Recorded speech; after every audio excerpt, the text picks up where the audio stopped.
الدقيقة 76 يا جماعة من الشوط التاني، والمغرب قاعد مقفل دفاعي ورا، تنظيم تكتيكي كويس. مش عايزين وليد الركراكي مدرب منتخب المغرب مش عايز يطلع قدام، اللي هم قال لهم يا جماعة ايه، خلينا كده مستورين وخلينا نكمل ايه النتيجة لحد الاخر، والنتائج الحلوة اللي بنعملها لحد الاخر. وليد الركراكي مرجع لعيبته كلها ورا، اللعيبة ملتزمة تكتيكيا جدا. المنتخب الاسباني مفيش كرة بتعدي، هم طبعا الاستحواذ عندهم يعني بص مش مدين كرة للمغرب، وهي كرة المغرب بتطلع الاسبان بصوا بياخدوها على طول. لكن احنا دلوقتي يحسب للمغرب ان هي صامدة الى الان امام منتخب الاسبانيا.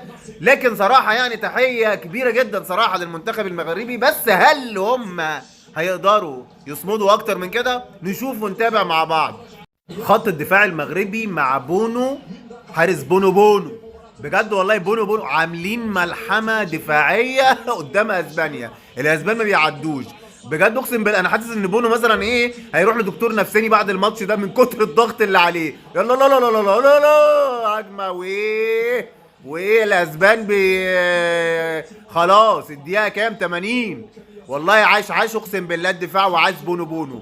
بس بونو زي ما قلت لكم هيحتاج جلسه علاج نفسي بعد الماتش من كتر الضغط اللي هو عليه يا عيني. الزلزولي كان هيخلصها، كنت خلصتها يا زلزولي ونخلص يا عم، كنا هنخلصها. ده الكلام ده في الدقيقة 90 كان خلاص هياخدها من الحارس يا عم.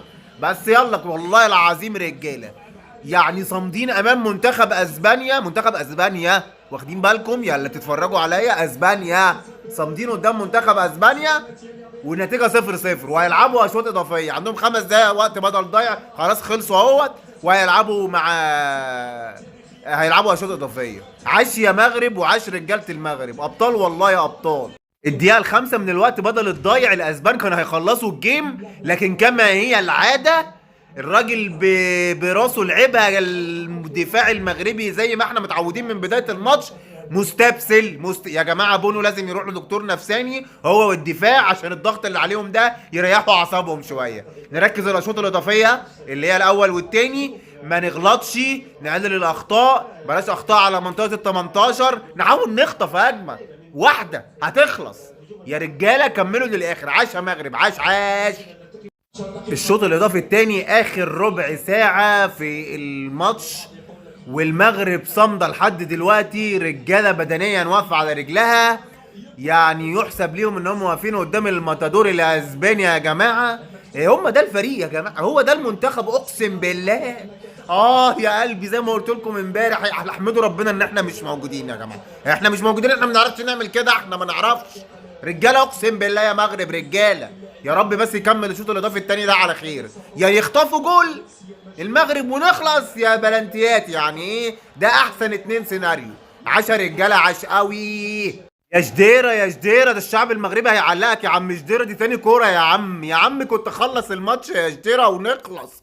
دي تاني كورة بتمشي بتتكعبل وانت بتجري، انت مش مصدق نفسك انك منفرد امام منتخب اسبانيا.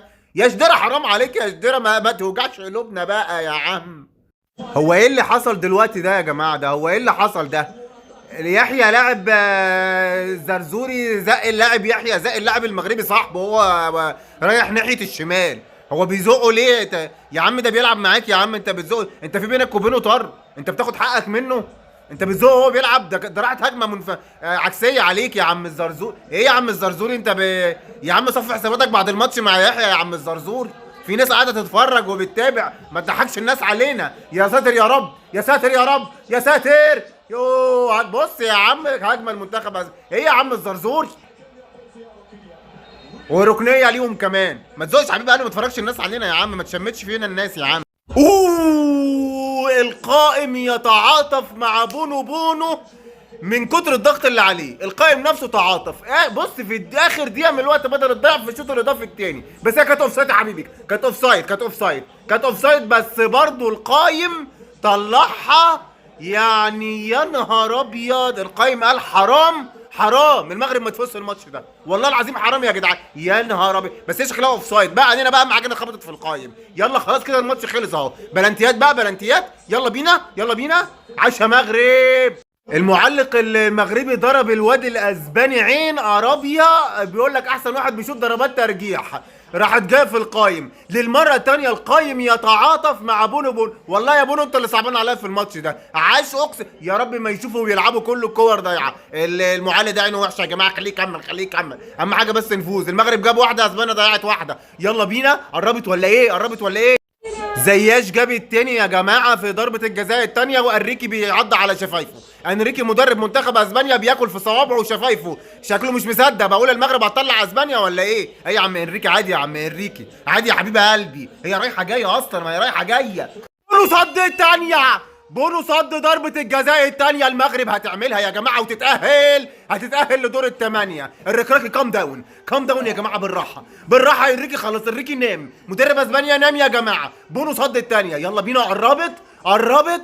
حش يا بونو يا بونو يا بونو. بقول لك ايه، المفروض الشعب المغربي كله يوديك لدكتور نفساني على حسابه. عاش قوي قوي. بدر بنون حبيب قلبي، لعبنا ابننا الاهلاوي. يلا يا اهلاوي بقى، يلا بينا بقى. هات يا بدر يا بنون، هو منزله عشان يشوط. يلا يا بنون يا ايه يا بنون؟ صغرتنا يا عم بنون، صغرتنا يا بنون. قاعد اقول لك اهلاوي يا بنون اهلاوي. ايه يا عم بنون ده يا عم بنون؟